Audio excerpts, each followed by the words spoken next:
We were talking to John Stamos, who is starring as Albert Peterson in the Roundabout revival of Bye Bye Birdie. So were those words you ever thought you were going to hear? No, I didn't. Bye Bye Birdie was sort of, slipped my whole thing for years. I mean, they did ask me to play Conrad. I think, in fact, in the TV movie, I remember them asking me to play Conrad. In fact, even now when I say, I'm doing Bye Bye Birdie, they say, you playing Conrad? I say, no, I'm 20 years too old to play Conrad, Even though it's a revival, you're originating a role. So did that feel different? Yeah, it really does. I mean, it feels so liberating to come in and have a blank stage, and they go, okay, let's, where do you feel like standing? Where do you think this works? And then I have to work with hacks. Like Bill Irwin. Come here. Save this man. I'm sure please, I'm dying. He's being inane. Can I tell you the story of Bye Bye Birdie as I perceive it? Sure. Mr. Bill Irwin. There's Sweet Apple, Ohio, and then Gina Gershon, John Stamos, and Nolan Funk bring sex to Sweet Apple, Ohio. In many ways, that's the story as I perceive it. Mr. Mac, it ain't pretty. and the wonderful Dee Hoty has not brought sex to... Well, I have, but not to Sweet Apple. I bring a special sort of maternal air now. That's very funny. Wasn't sweet till Dee got there. Yeah, that's it. That's how the sweet got in Sweet Apple. Yeah. So you guys are obviously all getting along. I can't stand him. Hate his guts. He's ruined my life. Yes, it's a great company. We're having a good time. It is a great company. We gather it's not your first time playing Rosie. Is this true? Well, I did play her when I was 15, but I didn't quite nail her, so I felt like I needed to come back and redeem myself. Do you feel very different about her now as an adult than you did as a 15-year-old? Yeah.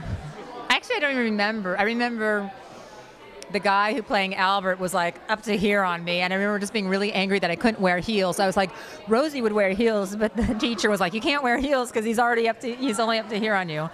So that was a point of contention. Yeah, I mean, it's totally different. I didn't quite understand. I wanted to play Birdie when I was younger anyway. I was like, why do I want to play her? Like that old lady, I want to play Birdie. He's cool. How do you see Conrad Birdie, since he's been played differently over the years?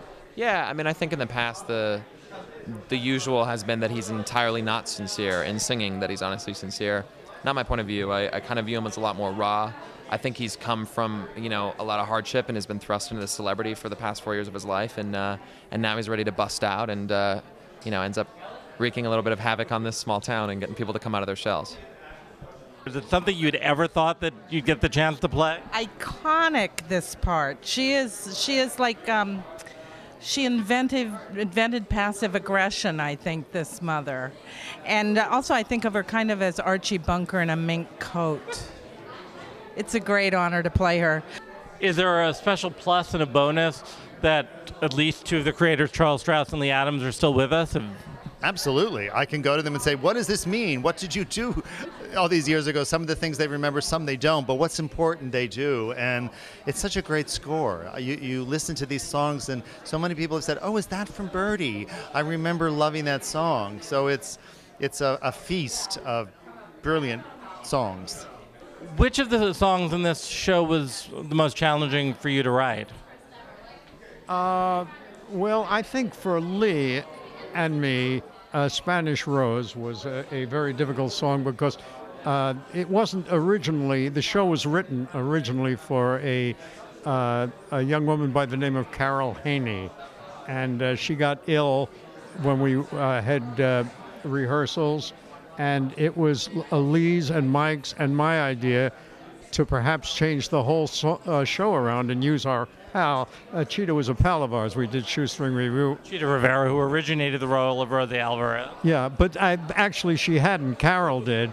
But then when Carol got sick, one of us had the idea what about changing it to a Spanish girl? And it suddenly seemed that we changed all the Polish jokes.